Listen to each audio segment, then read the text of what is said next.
Nous sommes au tour 39 du Grand Prix d'Australie. Alors qu'il s'en allait tranquillement finir deuxième de la course, Max Verstappen se plaint d'une odeur bizarre dans sa monoplace et doit s'arrêter sur le bord de la piste. C'est le deuxième abandon du pilote néerlandais en 3 courses, et cela a des conséquences au classement. Alors que son rival Leclerc a remporté le Grand Prix et a consolidé sa place de leader, Verstappen est aujourd'hui seulement 6ème du championnat, à presque 50 points du monégasque. Alors ne nous affolons pas, ce n'est que le début de la saison, Verstappen va sûrement rectifier le tir et connaîtra des jours meilleurs, j'en suis convaincu. Par contre, il y a quand même de quoi s'inquiéter pour Red Bull. En 2021, Verstappen n'a jamais abandonné sur problème mécanique en course, jamais. Et en 2022, c'est 2 abandons en 3 courses. La stat, elle fait mal, et si l'on ajoute à ça l'abandon de Perez à Bahreïn, le constat est sans appel. La monoplace de Red Bull est beaucoup moins fiable que l'année dernière.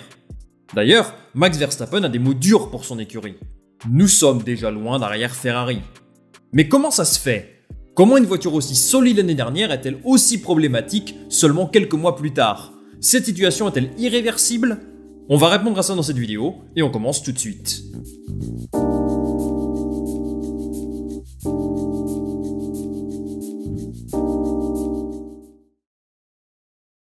En l'espace de 3 courses, Red Bull a connu des hauts et des bas. Le double abandon de Sergio Perez et Max Verstappen à Bahreïn, la victoire de Verstappen en Arabie Saoudite, mais la décevante 4ème place de Perez, et enfin l'abandon de Néerlandais en Australie, mais la belle 2ème place de Checo. Ça fait beaucoup d'émotions négatives et positives, et ça en seulement 3 week-ends de course, vous ne croyez pas ? En tout cas, tout ça n'est pas au goût du champion du monde, qui a déclaré que les performances de son équipe à Melbourne étaient tout simplement inacceptables. Alors je pense qu'on peut diviser les problèmes de Red Bull en 2 parties. Les soucis mécaniques d'un côté et le manque de performance de l'autre. D'abord, vous avez pu remarquer que la monoplace développée par Adrian Newey a une fâcheuse tendance à ne pas terminer les courses. C'est arrivé à 3 reprises et pour des raisons différentes. À Bahreïn, Perez et Verstappen ont été contraints d'abandonner pour un problème similaire. Il y a eu un souci au niveau du système de carburant en fin de course. Alors pour entrer un tout petit peu plus dans le détail, les 2 voitures ont souffert d'un manque de pression de carburant. Suite à la safety car à Bahreïn, il y a eu un souci au niveau de la température du carburant, ce qui a provoqué un verrouillage du système d'aspiration de l'essence. Et ça signifie que les pompes ne pouvaient pas alimenter le moteur. Alors ce problème, il a été réglé dès l'Arabie Saoudite, mais ce n'est pas le seul qui a affecté les performances de la monoplace à Bahreïn. Verstappen a eu des soucis avec sa direction, et ça l'a empêché d'attaquer Leclerc dans les derniers tours du Grand Prix. On note aussi des problèmes avec ses freins, pour ce qui a été un week-end à oublier pour eux.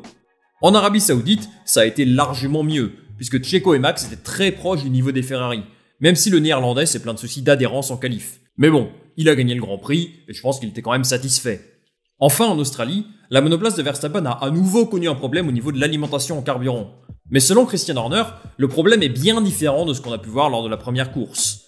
Il explique que cette fois-ci, cet arrêt prématuré provient de pièces extérieures au réservoir produites par Honda, et que celles-ci ont été envoyées au Japon directement après la course, afin d'étudier exactement ce qui ne va pas. Alors on l'aura compris, beaucoup des problèmes de Red Bull en ce début de saison sont liés au moteur. Et ce que je trouve personnellement inquiétant, c'est le fait que tous ces soucis proviennent de pièces différentes. Même leur écurie sœur, AlphaTauri, galère avec l'unité de puissance. Pierre Gasly a eu une panne de MGUK à Bahreïn, tandis que Yuki Tsunoda n'a pas pris part aux qualifications en Arabie Saoudite, et il n'a même pas pu commencer la course le jour suivant. Et ça, c'est la preuve que Red Bull n'est pour l'instant pas au niveau de Ferrari.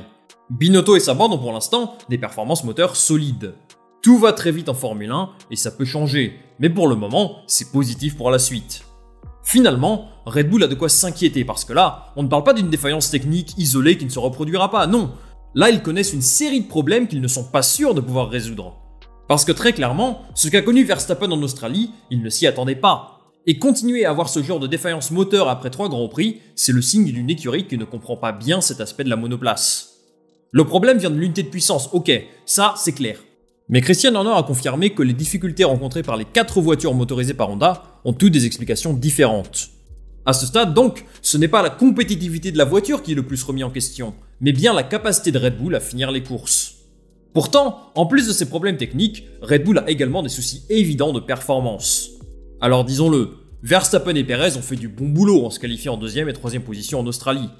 Mais en course, aucun des deux n'avait le rythme pour aller chercher Leclerc, qui a écrasé tout le monde ce week-end.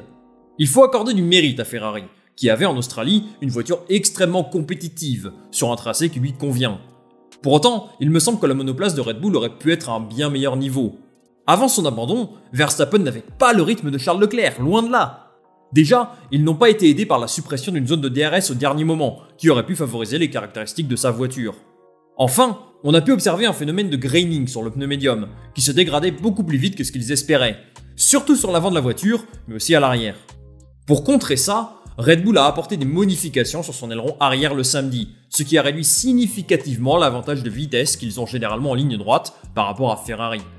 En plus de ça, l'équilibre de la voiture était sujet à problème à partir des qualifications, essentiellement au niveau du secteur 3 et du virage 13. Un sentiment partagé par Sergio Pérez qui indiquait que Red Bull a dû faire beaucoup de concessions sur sa vitesse de pointe pour permettre à la monoplace de gagner en stabilité à l'approche du dernier secteur. Ça a plutôt bien fonctionné, mais à cause de ça, Red Bull était très clairement en dessous du niveau de Ferrari. L'écurie italienne, quant à elle, possède un aileron arrière plus grand, ce qui leur a permis d'éviter une dégradation trop importante au niveau des pneus arrière, et donc de prendre l'avantage sur son concurrent. En Australie, Ferrari a devancé Red Bull dans tous les domaines, dans les virages rapides, lents, en ligne droite, sur la gestion des pneumatiques, etc. Alors rien d'étonnant de voir Charles Leclerc triompher aussi facilement. Maintenant les amis, je me pose une question.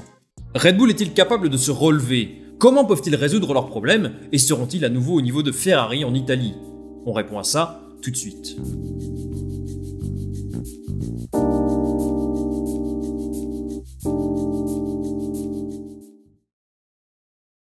Après 3 courses, et comme je le disais en début de vidéo, Verstappen accuse déjà un retard de 50 points sur son concurrent pour le titre.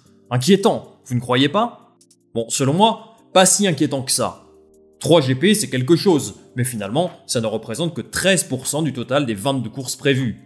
Alors Red Bull a largement le temps de rebondir, à l'image de Mercedes la saison dernière par exemple. Malgré tout, je pense qu'il y a des motifs d'inquiétude pour l'écurie autrichienne, en commençant par l'écart de points entre Verstappen et Leclerc.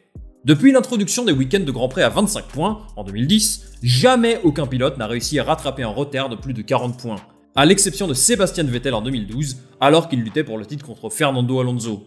D'ailleurs, cette époque semble très loin. Les statistiques ne vont pas en leur faveur, mais vu que ça ne remonte qu'à 2010, je pense qu'il faut prendre ça avec des pincettes. Ensuite, Red Bull paraissait une équipe ultra solide et fiable l'année dernière, mais cette saison, c'est tout l'inverse.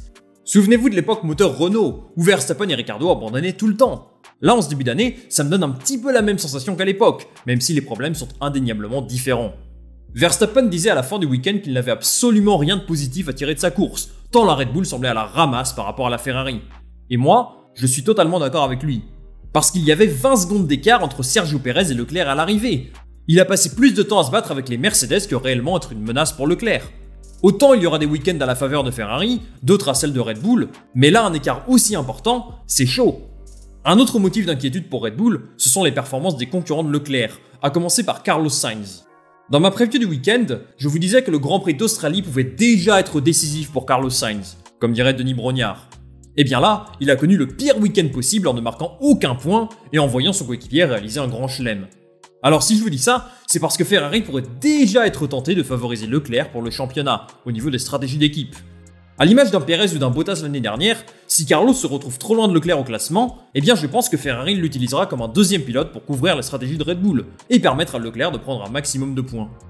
Alors on est encore loin de ça, vu qu'il n'y a eu que 3 grands prix. Mais si Carlos se détache trop de Leclerc, ça pourrait bien se passer comme ça, et donc éliminer un candidat au titre, ce qui ne serait pas à l'avantage de Verstappen, ou de Perez, soyons fous. En plus de ça, Mercedes reste à l'affût. Ils ont des problèmes depuis le début de la saison, mais ils ont quand même limité la casse. S'ils réussissent à trouver ce petit gap de performance qui leur manque, ce serait un adversaire de plus pour Red Bull, et je doute que ça leur plaise. Maintenant qu'on a présenté toutes les menaces autour de Red Bull, je vous rassure, il y a aussi des motifs d'espoir. D'abord, la saison est très longue. Souvenez-vous, l'année dernière, Verstappen semblait se diriger tranquillement vers le titre à l'approche de la fin de l'été. Mais Mercedes a réussi un comeback retentissant qui leur a permis de jouer la première place au championnat jusqu'au bout. Ensuite, vous avez pu constater qu'on a une très grande différence de performance entre les écuries d'un circuit à l'autre. Par exemple, la monoplace de McLaren ce week-end est allée chercher la Q3 assez facilement, alors qu'à Bahreïn, sincèrement, ils étaient au fond du trou. Ça, c'est dû au nouveau règlement et aux différents circuits. Tout ça est tellement nouveau pour chaque écurie qu'ils ont du mal à comprendre le bon fonctionnement de leur monoplace. Alors je suis convaincu que Red Bull saura apporter un boost de performance sur leur voiture quand il le faudra.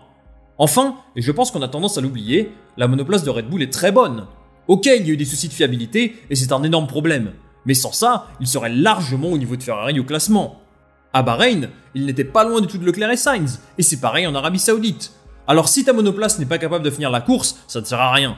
Mais je pense qu'il serait fou de ne pas croire aux capacités de Red Bull de rebondir. Ils ont une grosse dizaine de jours de break avant le Grand Prix d'Imola. Alors j'ai hâte de voir s'ils seront revenus au niveau de Ferrari sur leur terre. Leur bataille s'annonce intéressante. Alors, qu'est-ce que vous pensez des performances de Red Bull jusqu'à présent? Est-ce qu'ils vous ont déçus? Dites-moi ce que vous en pensez en commentaire pour qu'on en discute ensemble. Merci beaucoup d'avoir regardé cette vidéo, j'espère qu'elle vous a plu. Si c'est le cas, n'hésitez pas à vous abonner pour soutenir au maximum la chaîne, ça me ferait plaisir. Je vous retrouve très vite pour du nouveau contenu. Salut, à la prochaine!